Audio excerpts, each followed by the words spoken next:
Hello and welcome to A Live to Work with Tina. And I am Kate. Now, Kate, today we're taking a moment to talk about the menopause, Oh, yes. which Yes. feels so very relevant in lots of people I know, their lives at the moment. So I'm sure our listeners will have somebody in their life who is either experiencing the menopause or they work with somebody perhaps, or even they themselves. Regardless of gender, actually, worth saying. So, Yes. so welcome. And what mode of transport are we taking today, Kate? Well, we thought sometimes you just need a bit of comfort, don't you? You absolutely do. Classic comfort. So we're going in a limo, all the people. Oh, nice. So nice. With Yeah. refreshments and Yes, comfortable I was seats. going to say with refreshments of your choice. Perfect. So hop on in then and join us in a conversation about the menopause. Yes. What, So the what, menopause. yeah, what kind of is it then? I mean, if someone was out there thinking, oh, you hear about a lot about this, but I don't know, what is it? What is it? Well, the menopause, it's kind of when our hormones, certainly our lady hormones, kind of go, you know what? No, no, no. I've kind of had enough now. I'm We're going on tired. our holidays. Oh, Oh, au revoir, older people. Ho, ho, ho. Um, yeah, so it's when our hormones don't kind of do what they're supposed to be doing anymore. So in school, we're all told about puberty, aren't we? And what happens during yeah, we are. puberty and our changing hormones. Essentially, it's the opposite. Yeah. And I think, for many, many years in the past, women have just like strode through this as best they could. And they haven't sought help or they haven't identified that this is what's going on for them. And it's great because there are a lot of public voices now that sort of saying, Davina McCall's one, for example, just saying like, Mm. hang on a minute, let's just all look after each other during this phase of our lives. And this is what it Yeah, feels like. yeah. And the thing to remember is like menopause. It's not just a thing that affects one or two, but this is literally half the population Yeah, that will experience this at some point, and almost irrespective of age, yeah, because you can get very much early onset. Let's just think you have a hysterectomy, have your ovaries taken out. yeah. Ooh, gone, instant menopause. So it's a really important subject that we touch on, and there are three parts to menopause, aren't there? Menopause being the umbrella term. So what else have we got in there, Tina? Well, you've got, Perimenopause. yeah, sorry, say that again. Perimenopause. Yeah, yeah. And you've got even like a post period, you've got a period when, you are out the other side, so to speak. I mean, they've got sort of technical terms, but it can be happening for you for a while, I think is the Yeah, thing. yeah. Now, we're not here to teach you about the menopause. We could, but we're not gonna. But what we are going to do is help you recognize the symptoms that you may be experiencing or that you may have noticed in somebody else. Um, and and how to manage those symptoms and do whatever suits you and works for you, because remember that we're all individual, aren't we, Tina? That's right. And so you'll speak to some people and they'll say, I hardly felt a significant difference.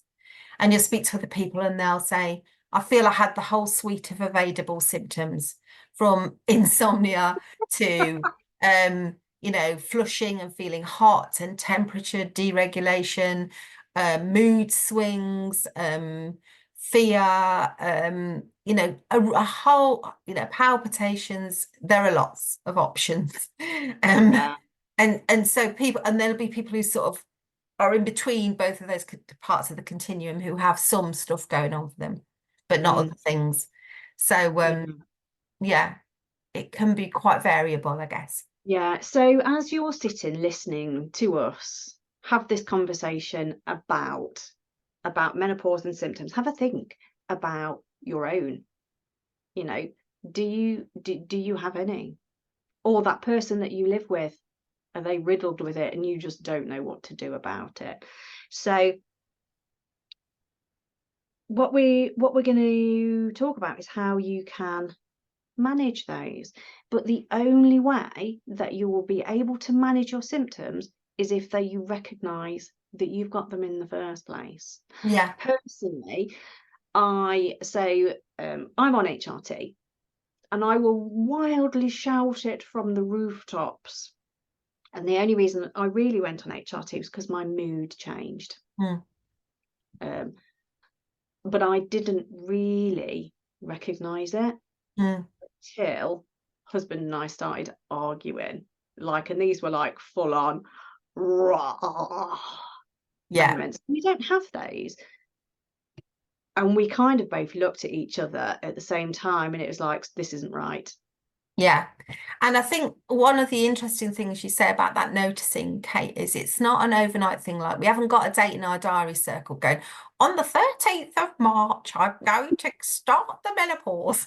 It's not like that. You slide into it. And so over time, you start behaving differently. And then other people might go, oh, a little bit tetchy, or you might all of a sudden think, God, this is the fourth time I feel like I don't know whether I need this jumper on or off. I'm absolutely boiling now. I'm absolutely freezing. So, it'll dawn on you because either other people, like Kate says, will start noticing a difference, a way that's really just not you, or you will notice, oh, this has happened a few times, and you might raise that question. For many people, they like to have a diagnosis. So they like to go to a doctor and get bloods done and know. For others, they just think, well, this is what's happening to me, and it's happening to 50% of the population, and I'm probably one of them. So, that's very personal, really, as to whether you need that diagnosis or not. But I agree with Kate. I think some of the most useful things are strategies that you might employ and techniques that you might think, actually, this is what I need in this moment. And that Yes. might be a breathing technique. That might be, I'm feeling very angry all of a sudden, irrationally, because they don't have tomato soup in the supermarket. This is ridiculous. And more anger than you would normally feel about such a small thing. And you might just need to take yourself off, do a little bit of reframing in your mind and think, right, I'm just going to breathe, that box breathing, or just take a little bit of 5 deep breaths in, 5 deep breaths, just center myself because this is a bit irrational. Yeah. You are not being irrational. Your hormones are causing irrational thinking. Yeah. The next big one, I think for a lot of people, is the brain fog. Gosh, yeah. Yeah. What can we do with brain fog, Tina? Well, definitely give yourself a bit of kindness. It happens. I spend 90% of my time trying to work out who certain actors are that I recognise and what else they've been in. Is that whilst you're in the middle of your film and you're like, and you say yeah, and you're Yeah, going, who's that? who's What have they that? been He's in been in something for? else we've watched. And then by the time you've worked it out, three-quarters Yeah, of the film's finished, and you're like, well, I don't know what just happened. I know. And actually, I used to be on point around that kind of thing back in the day.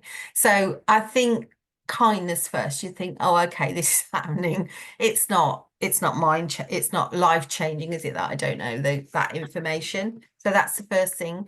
But if you're somebody who's got responsibility, maybe needs to talk to others and doesn't want to appear forgetful, maybe you're in a senior role, for example, in a company, then just take notes. And if you're having moments where you're thinking, I can't really quite remember what I was going to say, you can have techniques that you can use, like, so while I just take a further moment to think about where we're going next in this conversation, how does everybody feel about what we've said so far? Oh, I like that. Very good, Tina. That's brilliant. I like that very much. Yeah, Um, so I mean, what you'd be doing there is you'd be giving yourself some thinking space and time, and actually, the room would hopefully join you in and say, well, actually, this is interesting. That wasn't. We could do that. Maybe not that, and then that can just springboard you into another conversation, and then that moment will pass. yeah. So you know, I think often senior executive women really struggle that this is Yeah. happening to them. So they definitely need a few techniques, you know, along those lines, or even like the go-to is like, we've been chatting now for an hour, so maybe a comfort break for everybody and just make coffee and go to the loo. Just create pauses and breaks for that. Yeah, I think another good strategy is to acknowledge those moments that you're having, and we do Mm. call them moments, don't we? Oh, I'm having Yeah, a moment. Because the amount of times I said, "Oh, I'm a woman of a certain age. Oh, I am sorry," and the people around you that understand go, "Don't you worry. Been there, going through it. It's all good." yeah, Because there is this solidarity. We are yeah. all going through this together, and we should support each other in those moments when we may not be all collected and together. Yeah, and I And think the organisations that actually train and put on awareness sessions for their staff around this and for senior managers, you know, they get a lot of additional benefit because if they can support their female workforce and anyone who's transgender who has this issue through this period in their lives, then they will certainly get the benefit because when that person comes out the other side, you know, they're still going to be an incredibly amazing worker for you. So, you know, raising organizational awareness. And another tip that popped into my head was this idea of a cool room. So I used to have a colleague who had real flushes often, temperature deregulation. She'd feel incredibly hot and flushed. And she would you know, get a bit embarrassed about that, but also be saying, God blimey, is it hot in here?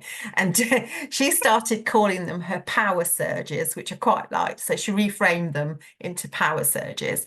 And then we talked about this idea of the cool room. So she would imagine in her mind walking into a freezer and cooling down in her mind. She would just imagine that for a moment that, you know, while this was going on, she was in a cool place, feeling cool, cooling down, imagining a light blue color helped her because for her that was the color of coolness, and then she said it helped. So, you know, certainly create your own little cool room if you have hot flushes and just do a bit of mentally imagining yourself walking into it. What does the door look like? Your hands on the handle, opening it, the sound of the door clicking open, you stand in there for a moment, cooling down. How does that feel? What does it sound like? What does it look like? And give yourself a bit of kind of reframing around that as well. yeah, there are a lot of different strategies that you can put in place. And again, these are all subjective, because it depends on you, your symptoms, or the symptoms of the other person, if you Mm. happen to be working with or living with someone who's experiencing this. Yeah. Um, But so I think in general, the overarching, you know, there's some bits and pieces there, and probably Kate and I could talk for a long time about this, but I think the overarching thinking is talk to people, ask for help, support each other. You know, let's all talk about it because I think that's going to make life an awful lot better for everyone. yeah.